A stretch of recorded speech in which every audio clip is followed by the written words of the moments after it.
지난주 금요일 지구촌 청소년들의 스포츠 축제 2024 강원 동계 청소년 올림픽이 막을 열었습니다. 하지만 지난 주말 매섭게 내린 눈으로 대회 운영에 비상이 걸렸는데요. 현재까지 대응은 어떻게 이뤄지고 있는지, 관전 포인트는 무엇인지 올림픽의 이모저모를 짚어보겠습니다. 김재환 강원 동계 청소년 올림픽 조직위원회 대변인 전화 연결돼 있습니다. 대변인님 나와 계십니까? 네, 안녕하세요. 네, 반갑습니다. 일단 대변인 지금 현재 어디에 계신 거죠? 네, 저는 지금 그 대회 종합 상황실이 있는 평창에 있습니다. 그렇군요. 지난 주말에 이제 강원 영동으로 폭설이 쏟아졌지 않습니까? 현재 날씨는 좀 어떤가요? 네, 오늘 평창 정선 횡성 지역에는 한파주의보가 발효되었습니다. 예. 간간히 눈발이 날리고 바람이 지금 강하게 불고 있습니다. 반면 강릉의 날씨는 맑은 편입니다. 하지만 영하의 기온으로 좀 추운 편입니다. 예, 그렇군요. 제설 작업은 모두 끝났습니까? 네, 현재 경기가 열리는 강릉 등 4개 지역은 긴급 제설 작업을 해서 도로 상황은 아주 원활한 편입니다. 지난 일요일 저녁부터 새벽까지 강원도를 비롯한 지자체의 밤샘 제설 작업이 이루어졌습니다. 그래서 고속도로, 국도, 지방도, 시군도의 제설은 완료되었거나 추가로 이제 눈이 내리는 경우에는 제설 작업 중이기도 합니다. 예, 그렇군요. 그러면 지금은 이제 경기장을 오고 가는 데는 무리가 없겠군요. 네, 그렇습니다. 도로 상황이 원활하기 때문에 관람하시는 분들의 이제 경기장 접근도 수월한 그런 상황입니다. 예. 경기장 주변 도로를 이용하시는 분들도 큰 불편이 없으실 거라고 생각을 합니다. 그렇군요. 폭설 때문에 어제 이제 일부 경기와 야외 문화 행사가 차질을 빚기도 하지 않았습니까? 네. 예, 오늘은 어떤가요? 예, 앞서 말씀드린 제설 작업이 진행이 되면서 모든 경기는 이제 예정대로 진행이 되고 있습니다. 경기 첫날인 일요일 스키 점프라든가 일부 경기에서 그 일정이 이제 변경되거나 하는 정도의 이제 변동이 있었는데요. 나머지 경기들은 정해진 일정대로 진행이 되고 있습니다. 그리고 말씀하신 이제 문화행사 같은 경우도 강릉의 경우에 이제 비가 내렸습니다. 그리고 우천 때문에 일부 행사가 취소되거나 혹은 지연되기도 했습니다. 하지만 지금은 거의 모든 행사가 예정대로 잘 진행되고 있습니다.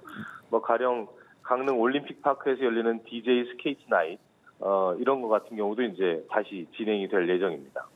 예. 눈비가 내리는 궂은 날씨이기 때문에 관람석에 빈자리가 많다는 이런 소식도 좀 들려오는 것 같던데 현재 경기장 분위기는 어떻습니까? 예, 그 눈과 비가 내렸던 상황은 이제 일요일 그리고 어제까지의 상황이고요. 현재는 이제 한파가 있는 상황인데요. 예. 일반적으로 이제 동계 스포츠가 추운 곳에서 눈과 얼음 위에서 펼쳐지는 스포츠이기 때문에 어떻게 보면 이제 동계 스포츠가 열리는 이런 상황은 일반적인 어떤 상황이기도 합니다. 보통 이제 동계올림픽은 영하 5도에서 10도 사이의 기온에 눈이나 비가 없는 상태가 이제 경기를 하기에 가장 좋은 조건이라고 합니다. 다행히 앞으로 이제 며칠간 눈 소식은 없습니다만 설상 경기가 열리는 이제 평창, 정선, 횡성의 기온이 아주 낮기 때문에 이제 그것이 약간 우려스러운 상황이긴 합니다. 하지만 이제 경기장은 추운 날씨에도 불구하고 분위기가 좀 좋은 편입니다. 빙상 경기가 열리는 이제 강릉 실내 경기장이 특히 이제 그런데요.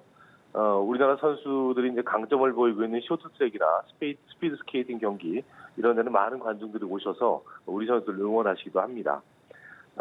그리고 우리 선수들이 선전할 때마다 응원을 박수로 보내는 아쉬운 그 모습을 보이기도 하는데요.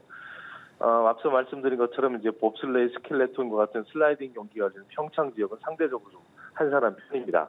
예. 횡성과 정선은 이제 스키를 타러 오신 분들이 스키를 타시면서 경기를 관람하실 수도 있습니다. 네, 그래서 자연스럽게 이제 그 경기를 관람하시기도 하는데요. 저희가 그래서 설상 경기의 경우에는 예매를 하지 않고도 경기를 보실 수 있도록 관중석을 개방을 했습니다. 예. 그러면 모든 경기를 티켓 예매 없이 관람할 수 있는 겁니까? 그건 아니고요. 이제 예. 강릉에서 열리는 빙상 경기 같은 경우에는 이제 예매를 하시는 것이 필요하고요. 다만 슬라이딩 경기와 설상 경기, 스키와 같은 설상 경기 여기는 이제 예매를 하지 않고도 관람하실 수가 있습니다. 예, 그렇군요.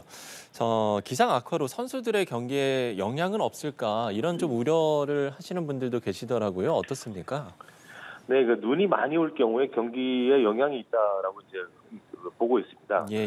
실내에서 열리는 이제 빙상 경기 같은 건 날씨의 영향을 받지 않을 것이고요. 봅슬레이, 루지, 스켈레톤 같은 슬라이딩 경기도 이제 코스 안을 질주하기 때문에 날씨의 영향이 비교적 덜한 편입니다.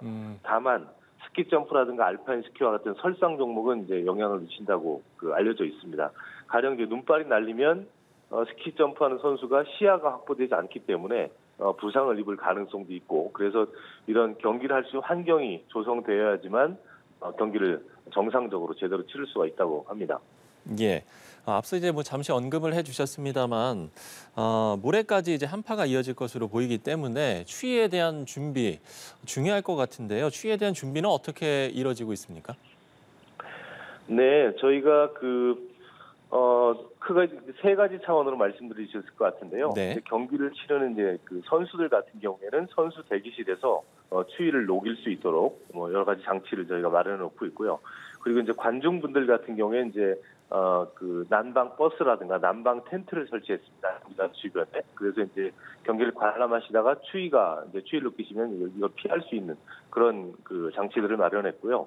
그리고 경기를 운영하는 운영 지원 인력들, 저희 이제 자원봉사라든가 진행요원 같은 경우에 이제 재킷이나 난방용 바지, 장갑, 모자, 방한화 이런 방한용품을 이제 지급을 하고 있습니다. 예. 자, 이렇게 세 가지 부분으로 대비를 하고 있다라는 이야기를 해주셨고요. 자, 이번에는 대회 얘기를 해보겠습니다. 이번 대회가 네 번째고 아시아에서 개최된 것은 이번이 처음이라고 하던데요. 성인 올림픽과는 어떤 차이점이 있는 겁니까? 네, 우선 이름에서 알 수 있다시피 참여하는 선수가 다릅니다. 그러니까 다시 말하면 성인 올림픽 같은 경우에 이제 주로 성인들이나 나이 제한이 없는데, 이번엔 청소년 대회이기 때문에 15세에서 18세 사이에 청소년들이 출전한다는 것이 가장 큰 차이입니다. 예. 그리고 이제 일부 종목도 좀 다른 부분들이 있습니다.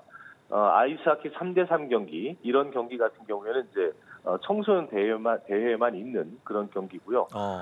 그리고 일반적으로 이제 모든 경기의 규칙이나 경기장 규모, 크기 이런 것은 성인 대회와 똑같습니다. 그리고 이제 조금 다른 부분들을 더 말씀드리자면, 예. 청소년 대회이기 때문에 이제 교육과 문화 프로그램들이 강조가 됩니다. 그래서 이게 이제 이 청소년 선수들이 이런 대회를 통해서 더 뛰어난, 더 훌륭한 선수로 성장할 수 있는 기회를 제공하는 그런 장이기 때문에 이렇게 교육을 받을 수 있고 또 성장할 수 있는 이런 계기를 제공하기 위한 프로그램들이 마련되어 있습니다. 가령 이제 성인 선수들 중에 뛰어난 선수들이 롤 모델로 참여를 해서 네. 청소년 선수들과 이제 교육을 하기도 하고 같이 레슨도 하기도 하는 이런 이제 일들이 있는 것이죠. 그렇군요. 마스코트 이야기를 안 해볼 수가 없을 것 같은데요. 이번 강원 동계 청소년 올림픽의 마스코트 뭉초입니다. 이게 이제 눈뭉치에서 이제 탄생을 한 거지요. 이 탄생 배경하고 좀 의미를 짚어주신다면요. 네. 지난 2018년에 열린 평창 올림픽의 마스코트가 이제 수호랑과 반다비였습니다. 그렇죠. 예, 이 수호랑과 반다비가 가지고 놀던 이제 눈뭉치가 굴러서 뭉초가 탄생을 했습니다. 이거는 이제 지난 대회와 이번 대회의 어떤 연속성 같은 걸 이제 상징적으로 보여주는 것이기도 한데요. 예. 이번 대회는 이제 바로 그런 의미에서 지난 평창 대회의 어떤 유산 그리고 시설 이런 측면을 이제 이어받고 있다고 말할 수가 있습니다. 시설 같은 건 방금 말씀드린 것처럼 평창 대회 당시의 시설을 그대로 활용하고 있습니다. 이번 대회를 위해서 새롭게 건설되거나 만들어진 그 시설은 없습니다. 그리고 제가 일하고 있는 조직위 관계자들도 상당수가 지난 대회를 경험하신 그런 분들입니다. 그리고 이제 다른 측면을 말씀드릴 수 있다라면, 지난 평창 대회를 계기로 해서 우리나라의 동계 스포츠가 좀 활성화되고 선수층도 아주 두터워졌다고 이렇게 말씀드릴 수가 있습니다. 예. 어릴 적에 이제 평창 대회를 지켜보고 관람을 했던 청소년들이 이번 대회에서 기량을 쌓고, 그리고 앞으로 열릴 동계올림픽에서 또 성인 선수로 참여하게 되는 이런 어떤 일련의 과정들이라고 볼 수가 있는 것이죠. 예, 그렇군요. 그런가 하면 이제 6년 전에 이상화 선수 또 일본의 고다이라 나우 선수가 정말 감동의 레이스를 펼쳤던 것을 기억하는 분들이 많으실 텐데, 오늘 이제 두 사람이 강릉 스피드 스케이트장에서 만나서 눈길을 끌었습니다. 이 같은 장면들 글쎄 뭐 앞으로도 볼 수 있겠습니까? 어떻습니까? 네, 앞으로 그런 어떤 멋진 장면들이 이번 대회를 통해서 보여질 것이라고 이제 예상을 하고 있습니다. 아마도 이제 새로운 스타들이 등장을 할 것이고, 네. 우리에게는 미래의 금메달리스트가 이번 대회를 통해서 출연하지 않을까 이렇게 고대하고 있습니다. 예. 예, 멋진 장면들이 좀 많이 보였으면 좋겠다는 생각이 들고요. 자, 마지막으로 강원 동계 청소년 올림픽 대회 남은 일정도 소개를 해주시면 좋을 것 같습니다. 네, 저희 홈페이지에 이제 경기 일정들 쭉 소개가 되고 있는데요. 네. 컬링, 아이스하키, 쇼트트랙, 스피드스케이팅 경기는 1월 말까지 진행이 되고, 봅슬레이, 스켈레톤, 로지 같은 슬라이딩 경기는 24일 이전에 종료가 됩니다. 그리고 아마 많은 분들이 이제 관심 있으실 피겨 스케이팅 경기, 상당히 인기가 많은 종목이기도 한데요. 1월 27일부터 1월 30일까지 열립니다. 이런 경기에는 현장에서 꼭 관람해 주시길 권해드리겠습니다. 예. 자, 이렇게 일정에 대해서 소개까지 해주셨는데요. 지구촌 청소년들의 스포츠 축제입니다. 2024 강원 동계 청소년 올림픽에 시청자 여러분께서도 많은 관심을 가져주시면 좋을 것 같습니다. 자, 지금까지 김재환 강원 동계 청소년 올림픽 조직위원회 대변인과 이야기 나눠봤습니다. 오늘 말씀 고맙습니다. 네, 감사합니다.